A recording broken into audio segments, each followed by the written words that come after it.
வருவாங்க. அதே போல விவசாயத்துக்கு போறவங்களும் காலையிலே போயிருவீங்க. தாய் ஒண்ணு கஞ்சி துவையல் எல்லாம் உப்புமா போயிடும், 2 வெங்காயத்தை உடச்சு விட்டாலும் குடிக்கும். தாய் இருந்தா உடச்சு குடிப்பே, ஒண்ணு இல்ல பட்னியா குடிக்கிட்டே வாங்க கடைசி கூட்டிட்டு போறேன். அதுக்கப்புறம் பாத்தீங்கன்னா கஷ்டப்பட்டு வாயை கட்டி வயிற்ற கட்டி பிள்ளைய படிக்க வச்சு பள்ளிக்கூடத்தை 12 வரைக்கும் படிச்சு முடிச்சுட்டா மேலே படிக்கிறது காலேஜுக்கு போகணும்னா பிள்ளைக்கு என்ன வேணும், பணம் வேணும். அப்போ இந்த கல்லூரிக்கு போற பிள்ளைக்கு பணம் கொடுக்கணும் போது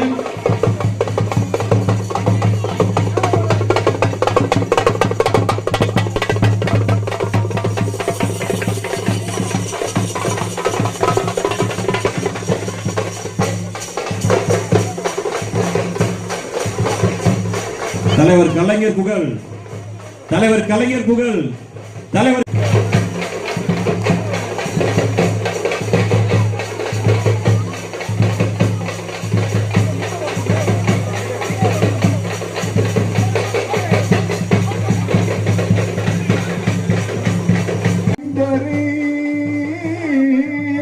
வடக்கு மாவட்டத்தின் செயலாளர் என்றும் அமைச்சர் தங்கம் தென்னரசரே, தங்கம் தென்னரசரே.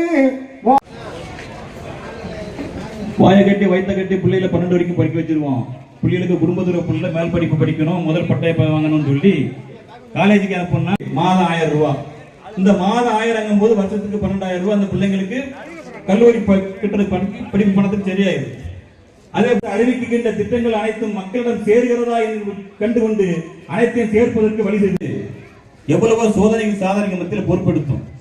எடுக்கும் போது எடப்பாடி ஆட்சியில அப்பொழுது தமிழகத்தினுடைய முதல்வர், இன்றைக்கு முதல்வர், அப்பொழுது நம்ம எதிர்க்கட்சி தலைவராக இருந்த தலைவர் மு க ஸ்டாலின் அவர்கள் சொன்னார்கள், தமிழகத்தில் வறட்சி தாண்டவடியாக கையெழுத்திட்டார்கள். கொரோனா காலத்திலே அதிமுக அரசிடம் 5000 ரூபாய் கொடுக்க சொல்லி கேட்டோம். அந்த துறையை கண்டு கொண்டிருக்கக்கூடிய மரியாதைக்குரிய அமைச்சர் மாண்புமிகு சுப்பிரமணியம் அவர்கள் 4 மாத காலத்திற்குள் இந்த அளவுக்கு, அதாவது திராவிட முன்னேற்ற கழக அரசினுடைய அமைச்சர்கள் எந்த அளவுக்கு சுறுசுறுப்பாக பணியாற்றுகிறார்கள் என்று சொன்னால்,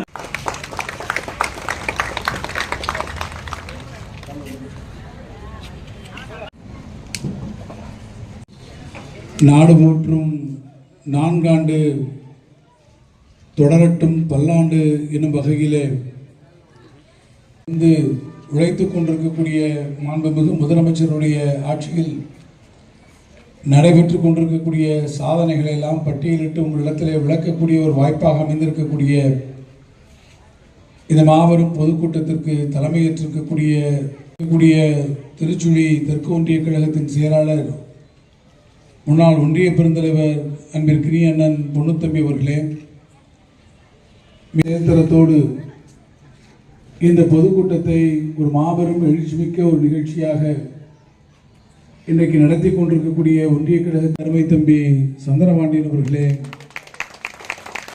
அருமையான கருத்துக்களை எல்லாம் அறிவியன பொழிந்து அமர்ந்திருக்கக்கூடிய தலைமை கழகத்தினுடைய பேச்சாளர் என்னுடைய பாசத்திற்குரிய அருமையண்ணன் பொன்னரசு அவர்களே,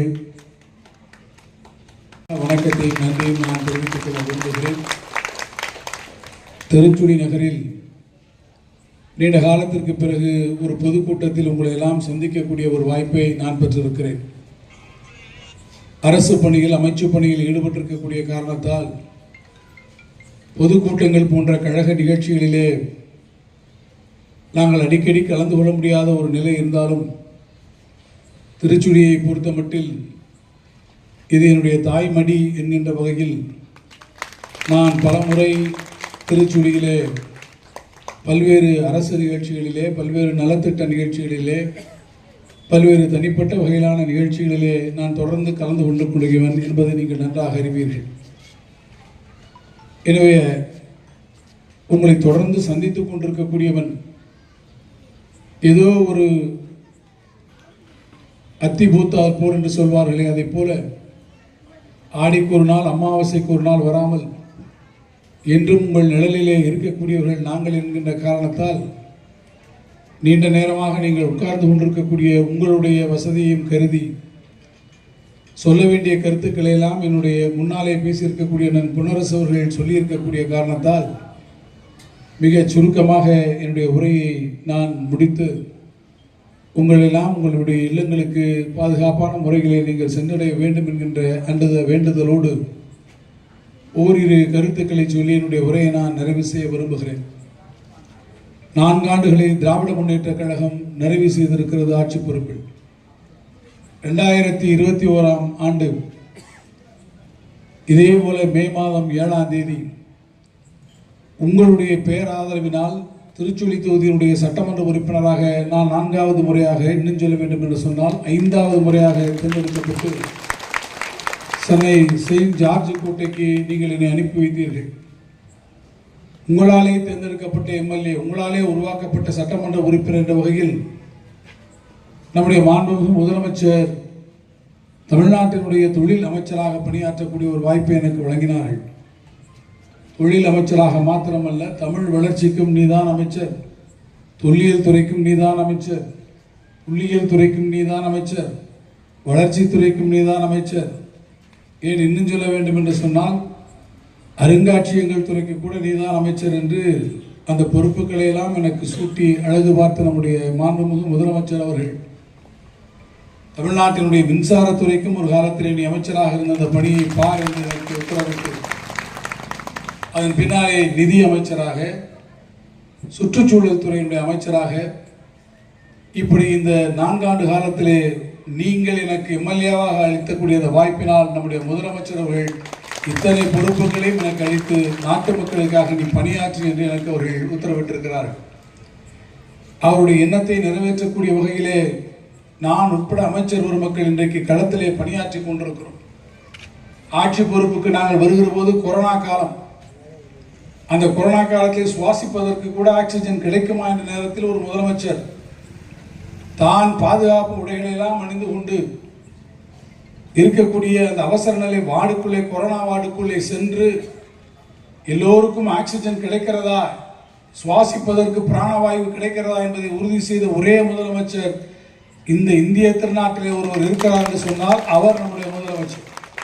உங்கள் உயிருக்கு உத்தரவாதம் கொடுத்த முதலமைச்சர். எல்லோரும் சொன்னால் ஆட்சிக்கு வந்து விட்டார்கள், ஆனால் மக்கள் உயிரோடு இருப்பார்களா என்கின்ற கேள்விக்குறி இருக்கிற போது எப்படி சமாளிப்பார்கள் என்று கேட்டார்கள். நான் தொழில்துறை அமைச்சராக பொறுப்பேற்றுக் கொண்டிருந்தேன். என்னை அழைத்து முதலமைச்சர் சொன்னார், என்ன செய்வாயோ, எது செய்வாயோ, எங்கே போவாயோ, நம்முடைய மக்கள் ஆஸ்பத்திரியில் அட்மிஷன்ல இருக்கிறார்கள், அவர்கள் சுவாசிப்பதற்கு பிராணவாயு தேவை. சாதாரணமாக 300-400 KLD தேவை என்று சொன்னால் இன்றைய நேரத்தில் 700 KLDக்கு தேவை. நம்மிடத்தில் இந்த தயாரிப்புகள் இல்லை, நீ எங்கிருந்தாவது கொண்டு வர வேண்டும் என்று சொன்னவுடன் நான் நெஞ்சை நிமிர்த்து சொல்வேன், தோழர்களே, இன்றைக்கு பாகிஸ்தான் பார்டர்களிலே இந்தியாவின் மீது ஒரு தாக்குதல் நடத்தியவுடன் இந்திய ராணுவம் தலை நிமிர்ந்து பாகிஸ்தானுக்கு இந்திய விமானங்களை அனுப்பி எப்படி இன்றைக்கு நமக்கு பதிலுக்கு பதில் பாகிஸ்தானுக்கு நம்ம திருப்பி கொடுக்கக்கூடிய பெருமையை இந்திய திருநாடு இன்றைக்கு பெற்றிருக்கிறதோ, ராணுவ வலிமையை, அதே போர் விமானங்கள் இன்றைக்கு எல்லையிலே போரிட்டுக் கொண்டிருக்கக்கூடிய அந்த விமானங்கள் வேறு எந்த வசதியும் இல்லாத போது ராணுவத்திடத்திலே போய் உங்கள் போர் விமானங்களை எங்கள் மக்களுக்காக நீங்கள் தர வேண்டும் என்று அந்த போர் விமானங்களை வாங்கி அதை சைனாவுக்கும், சிங்கப்பூருக்கும், மலேசியாவுக்கும், ஐரோப்பாவிற்கும் அந்த விமானங்களை அனுப்பி அங்கே இருந்து ஆக்சிஜனை உங்களுக்கு கொண்டு வந்து கொடுத்து உங்களை காப்பாற்றிய அரசு திராவிட முன்னேற்ற கழகம். அந்த வழியில் தான் ஆட்சி பொறுப்பு ஏற்று அன்றைக்கு கையெழுத்து போட்ட அந்த மண் அந்த ஈரம் காயாமல் உங்களுக்கான அத்தனை பயணங்களையும், உங்களுக்கான அத்தனை உதவிகளையும் செய்திருக்கிறோம். நேற்று முதலமைச்சர் அவர்கள் 4 ஆண்டு காலத்தின் சாதனையை முடித்துவிட்டு என்னை பக்கத்திலே வைத்து 4 ஆண்டு கால சாதனையை அவர் விளக்கி பேசினார்கள் சென்னையிலே. அதற்கு முன்னாலே விடியல் பயணம், அவரே பஸ்ஸில் ஏறி வந்தார். இன்னைக்கு அந்த விடியல் பயணத்தை உங்களுக்கு தருவோம், ஏழையில் இருக்கக்கூடிய பெண்களுக்கு தருவோம் என்று சொன்னோம். என்னிடத்துல கேட்டார்கள், விடியல் பயணம் என்று பெண்களுக்கு அறிவித்து விட்டீர்களே, நீங்க தானே நிதியமைச்சர், நீங்க தானே பைனான்ஸ் பாக்குறீங்க, இதுக்காக எவ்வளவு செலவழிக்கிறீங்க என்று என்னிடத்துல கேட்டார்கள். நாங்கள் சொன்னோம், எவ்வளவு செலவழிக்கிறீங்கன்னு என்கிட்ட கேட்காதீங்க, எத்தனை ஆயிரம் கோடி என்னுடைய சகோதரிகள் போகிறார்கள் என்பதற்காக என்னிடத்தில் கேட்காதீர்கள். என்னுடைய சகோதரிகள் இலவச பயணம் மேற்கொள்வதால் அவர்கள் கட்டணம் இல்லாமல் அந்த பேரில் ஏறி திருச்சுழியிலிருந்து அருப்புக்கோட்டைக்கோ, நரிக்குடிக்கோ, காரியாவட்டிக்கோ இன்றைக்கு போய் அவர்களுடைய கையில் சுய உதவிக்குழுவில் இருக்கக்கூடியவர்களாக இருந்தாலும் சரி, எந்த மகளிராக இருந்தாலும் சரி, படிக்கக்கூடியவர்களாக இருந்தாலும் சரி, பெண்கள் யாராக இருந்தாலும், திருநங்கைகள் உள்பட்ட இன்றைக்கு எல்லாரும் போகிறார்கள் என்று சொன்னால் அவர்கள் மாதாந்தோறும் எவ்வளவு ரூபாய் ஒரு வருடத்திற்கு அவர்கள் சேமிக்கிறார்கள் என்கின்ற விவரத்தை இடத்தில் சொல்லுங்கள். நான் சொல்லுகிறேன், என்னுடைய சகோதரிகள் ஒவ்வொரு முறையும் போய் வரும்போது இதுவரை அவர்கள் சேமித்திருக்கக்கூடிய தொகை ஒரு வருடத்திற்கு 900 ரூபாய் அவர்கள் சேமிக்கிறார்கள். எனக்கு நான் 3000 கோடி ரூபாய் நான் செலவழிப்பதை நான் பெருசாக கருதவில்லை. ஆனால் ஒவ்வொரு சகோதரிக்கும் இன்றைக்கு இந்த 900 ரூபாய் வருகிறது. உங்க வீட்டில் ஏதாவது ஒரு திடீர்னு ஒரு ஆஸ்பத்திரிக்கு போகணும்னா அந்த ரூபாய் உங்களுக்கு பயன்படுது. மகளிர் உரிமை தொகை உங்களுக்கு கொடுத்தோம். அதுல யாரெல்லாம் நீங்கள் அப்ளிகேஷன் போட்டீங்களோ, யாரெல்லாம் விண்ணப்பம் பண்ணீங்களோ அவங்கள தகுதி இருக்கவங்களுக்கு கொடுத்தோம். தகுதி இருக்கவங்களுக்கு கொடுத்தாலும் நம்முடைய முதலமைச்சர் சொன்னார், எத்தனை பேர் நீங்க போட்டிருக்கீங்க? 1 கோடியே 60 லட்சம் பேர் போட்டீங்க. 1 கோடியே 15 லட்சம் பேருக்கு இப்ப கொடுத்துட்டோம். மீதி ஊருக்கு போகும்போது என்ன கேட்கறாங்க, நானும் போட்டேன், எனக்கு வரணும், எனக்கு கொடுக்கணும்ல, எனக்கு வரலையா, எனக்கு வரலையான்னு முதலமைச்சர் சொன்னோம். முதலமைச்சர் தாயுமானவர். அவர் சொன்னார், இந்த முறை சட்டமன்றத்தில் அவர் சொன்னார், யார் யாருக்கெல்லாம் தகுதி இருந்து விட்டு போயிருக்கிறார்களோ அவர்களெல்லாம் புதிதாக விண்ணப்பம் வரக்கூடிய ஜூன் மாதத்திலிருந்து அவர்களிடத்தில் விண்ணப்பங்களை வாங்கி அவர்களுக்கும் நாம் இதை வழங்கக்கூடிய திட்டத்தை நீங்கள் கொண்டு வாருங்கள் என்று அவர் சொன்னார். ஆக எதற்கு ஒரு திட்டத்தை கொண்டு வந்தால் அந்த திட்டத்தில் யாரும் விட்டு போகக்கூடாது என்று கருதக்கூடிய அரசு. இன்றைக்கு கலைஞர் வீடு வழங்கும் திட்டம் ஒன்றிய அரசாங்கம் உங்களுக்கு கொடுக்கக்கூடிய நிதியில கட்ட முடியல.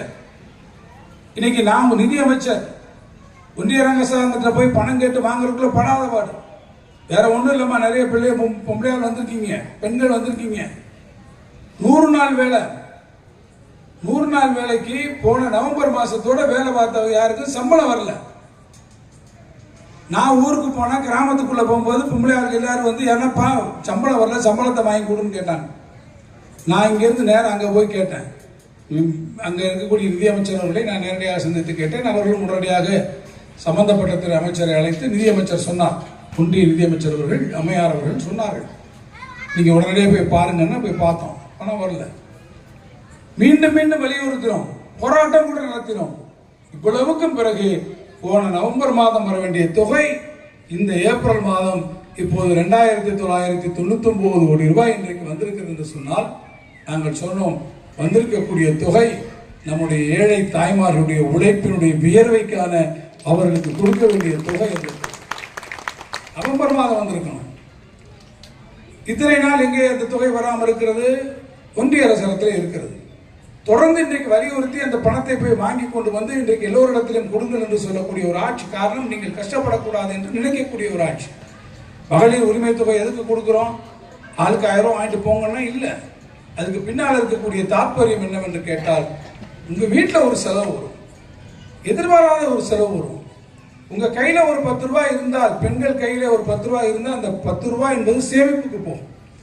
அந்த சேமிப்பு இருக்க வேண்டும். பெண்கள் கையில அதிகாரம் இருக்க வேண்டும் என்று எப்படி நாங்கள் சொல்கிறோமோ அதே போல பெண்கள் கையில பொருளாதாரம் இருக்க வேண்டும், பணப்புழக்கம் இருக்க வேண்டும் என்ற காரணத்தினால் தான் இன்றைக்கு அந்த 1000 ரூபாய் உங்களிடத்திலே கையில கொடுக்கிறார். நான் தொடர்ச்சியாக உங்களிடத்திலே சொல்லிக் கொண்டு போக முடியும். உங்கள் வீட்டு பிள்ளைகள், படிக்கக்கூடிய பிள்ளைகள், காலை உணவு இந்தியாவில் எந்த மாநிலத்தில் இல்லைமா, எந்த மாநிலத்தில் இல்லை.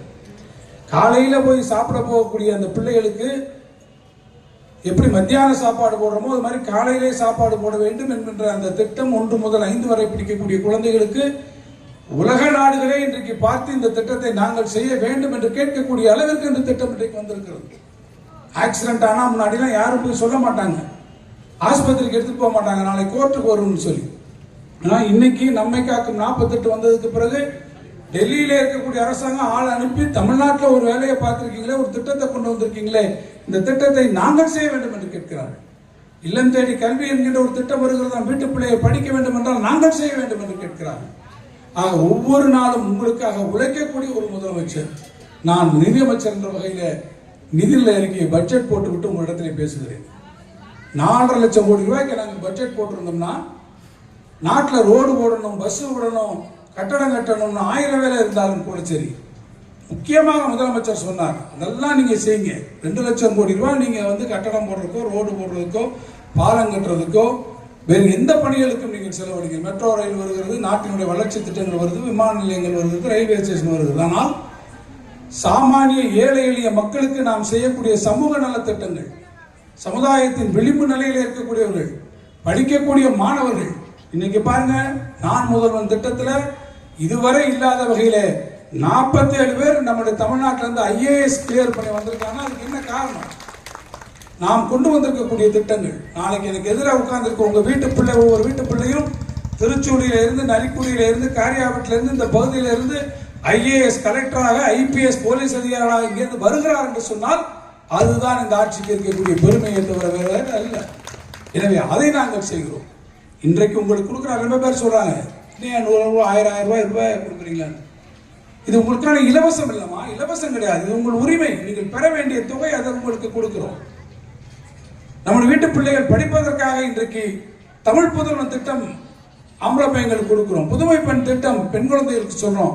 எல்லாரும் காலேஜில் போய் படிக்க வேண்டியிருக்கு. ஒரு காலத்தில் இங்கேருந்து காலேஜில் படிக்கணும்னா அருப்புக்கோட்டைக்கு போகணும், இல்லைன்னா மானாமதுரைக்கு போகணும், இல்லைன்னா மதுரைக்கு போகணும். இந்த இன்னைக்கு திருச்சூரியில் ஆர்ட்ஸ் காலேஜ் வந்திருக்கு. அதுக்கு யார் காரணம்? தளபதி மு க ஸ்டாலின் காரணம் இல்லையா? இன்னைக்கு திருச்சூரிக்கு பக்கத்தில் ஒரு ITI வந்திருக்கு. நம்ம வீட்டு பிள்ளைகள் படித்து விட்டு உடனடியாக வேலைக்கு போக வேண்டும் என்று சொன்னால் ஒரு தொழிற்பயிற்சி நிறுவனம் தேவை. எப்படி உங்களுக்கு ஆர்ட்ஸ் காலேஜ் வருகிறதோ அதே போல ஒரு தொழிற்பயிற்சி நிறுவனம் வேண்டும் என்று சொன்னால் அந்த நிறுவனத்தையும் திருச்சூரில் அமையுங்கள் என்று இன்றைக்கு அமைத்திருக்கக்கூடிய ஆட்சி. திருச்சூரியை சுற்றி நீங்க பாருங்க, இன்னைக்கு ரோடு பாலங்கள் பாருங்க, கிராமத்தில் வரக்கூடிய பாருங்க, குண்டாத்தில் வரக்கூடிய எத்தனை பாலங்கள் இன்றைக்கு வந்திருக்கிறது. இன்னும் சொல்ல வேண்டும் என்று சொன்னால் திருச்சூரியிலே இன்றைக்கு ஒரு பஸ் ஸ்டாண்ட், எத்தனையோ காலமாக கேட்டுக்கிட்டு இருந்தோம் திருச்சூரியில ஒரு பஸ் ஸ்டாண்ட் வேணும், பஸ் ஸ்டாண்ட் வேணும் என்று. இன்றைக்கு நம்முடைய கோயிலில் இருக்கக்கூடிய அந்த நிலத்தை நாம் இன்றைக்கு குத்தகைக்கு எடுத்து அந்த நிலத்தில் இன்றைக்கு ஒரு அருமையான பஸ் ஸ்டாண்டை இன்றைக்கு கட்டி கொண்டு அங்கே வரக்கூடிய பேருந்துகள் எல்லாம் திருச்சுழி பஸ் நிலையத்தில் நிறுத்தி உங்களை ஏற்றி கொண்டு போகக்கூடிய ஒரு பஸ் ஸ்டாண்டை உருவாக்கி இருக்கக்கூடிய ஆட்சி உள்ளார்கள். உங்களுக்காக கொடுத்த வாக்குறுதிகளை நிறைவேற்றுகிறோம். திருச்சுழியுடைய அடிப்படை தேவைகளை நிறைவேற்றுவதிலே உங்களோடு நாங்கள் உடன் இருக்கிறோம். இந்த நாட்டிலே இருக்கக்கூடிய நீர்ப்பாசன திட்டங்கள், இங்கே அமைக்கப்பட்டிருக்கக்கூடிய துணை மின் நிலையங்கள், இங்கே அமைக்கப்பட்டிருக்கக்கூடிய பள்ளி கட்டடங்கள், இங்கே உருவாக்கி இருக்கக்கூடிய மேல்நிலைப் பள்ளிகள், இங்கே உருவாகி இருக்கக்கூடிய உயர்நிலைப் பள்ளிகள், இத்தனை கட்டுமானமும் படிக்கக்கூடிய வசதிகளும், சுற்று வட்டாரத்தில் இருக்கக்கூடிய கிராமங்களில் இன்றைக்கு உருவாகி இருக்கக்கூடிய மருத்துவ கட்டமைப்புகள், இவையெல்லாம் யார் காலத்தில் உருவாக்கப்பட்டால் முத்தமிழறிஞர் கலைஞர் முதலமைச்சராக இருக்கிற போது இன்றைக்கு நம்முடைய தளபதி முதலமைச்சராக. எனவேதான் சொல்கிறோம், இந்த 4 ஆண்டு ஆட்சி என்பது இன்னும் 1 ஆண்டு காலத்தில் ஆட்சி பொறுப்பை நாங்கள் முடித்துவிட்டு உங்களிடத்திலே வருகிற போது இன்னும் பெரிய பட்டியலை நாங்கள் சொல்வோம். இந்த ஒரு நிதிநிலை அறிக்கையிலே ஒவ்வொரு பத்தியிலும் நாட்டுக்கு தேவையான ஒரு அறிவிப்பை தந்திருக்கிறோம். உங்கள் மக்களுக்காக தேவையான அறிவிப்புகளை தந்திருக்கிறோம். கலைஞர் வீடு வழங்கும் திட்டத்தில் 1 லட்சம் வீடு இந்த வருஷத்தில் நீங்கள் கட்ட வேண்டும் என்று இலக்கை கொடுத்திருக்கிறோம். அத்தனையும் இன்றைக்கு கிராம மக்களுக்கு முழுமையாக வழங்கப்பட்டிருக்கிறது, பட்டா வழங்கப்பட்டிருக்கிறது, நலத்திட்ட உதவிகள் வழங்கிக் கொண்டிருக்கிறோம். இவ்வளவையும் செய்யக்கூடிய ஆட்சி நம்முடைய முதலமைச்சர் ஆட்சி. நீங்கள் மனதிலே வைத்துக் கொள்ள வேண்டிய பெயர் ஒன்றே ஒன்றுதான், உங்கள் வீட்டு பிள்ளை, உங்கள் சகோதரன், உங்களுடைய அப்பா, உங்களுடைய மகன், உங்களுடைய அண்ணன், உங்களுடைய தம்பி என்கின்ற வகையிலே நீங்கள் எல்லோரும் பெருமைப்பட வேண்டியது தமிழ்நாட்டினுடைய முதலமைச்சராக தளபதி மு க ஸ்டாலின் இருக்கிறார். அதனால்தான் தமிழ்நாட்டுக்கு ஒரு இன்னல் வந்தால் இன்றைக்கு உரிமையோடு போய் கேட்கக்கூடிய ஒரு ஆட்சியாக இந்த ஆட்சி இருக்கிறது. எனக்கு முன்னாலே பேசுகிறவர்கள் சொன்னார்கள், இன்றைக்கு எத்தனையோ பேர் கூட்டணி வைத்துக் கொள்கிறார்கள். நான் கூட சட்டசபையில் கேட்டேன், இவ்வளவு உரமா கணக்கு போட்டு சொல்றீங்களே, எங்களுடைய அரசு பள்ளியில படிக்கக்கூடிய, கவர்மெண்ட் பள்ளியில படிக்கக்கூடிய 12ஆம் வகுப்பு படிக்கக்கூடிய இந்த பசங்களுக்கு, பிள்ளைங்களுக்கு இன்னைக்கு லேப்டாப் கொடுக்கக்கூடிய இந்த திட்டத்தை நான் அறிவித்தேன். உடனே சொன்னாங்க, இந்த பணத்துக்கு வந்து வர முடியாது என்று கேட்டார்கள். நான் 2 வருஷத்துல அதை கொடுக்குறேன்னு சொன்னேன். மனக்கணக்கை தப்பா போடாங்க, உங்க கணக்கை டெல்லியில யாரோ உட்காந்து போட்டுக்கிட்டு இருக்காங்களே, நீ மனக்கணக்கை தப்பா போடாதேன்னு சொன்னேன். உடனே எந்திரிச்சு சொன்னாங்க, நாங்க அப்படியெல்லாம் கணக்கே போடலையே, நாங்கள் இந்த மாதிரி கணக்கே போடல, நாங்கள் தெளிவாக இருக்கிறோம், கொள்கையோடு இருக்கிறோம் என்று இடத்துல சொன்னாங்க. ஆனா என்ன நடந்துச்சு, நான் சொன்ன உடனே உடனே எந்திரிச்சு சொன்னேன். பிஜேபியோட உறுப்பினர் சிரித்தார். அதோ பாருங்க அம்மையார் சிரிக்கிறார். அப்படியானால் உங்களுக்கும் உறவு இருக்கு, இந்த பூனைக்குட்டி வெளியே வந்து விட்டது என்று கேட்டேன். அப்போதும் மறுத்தார்கள். ஆனா சொல்லி 2 நாள் கூட ஆகல, நான் சொன்ன ஈரம் கூட காயல, உடனடியாக டெல்லிக்கு போயிட்டாங்க. பூனைக்குட்டி உடனடியாக பிளைட்டை பிடிச்சி டெல்லிக்கு போயிட்டாங்க. எப்படி போனீங்கன்னு கேட்டேன்.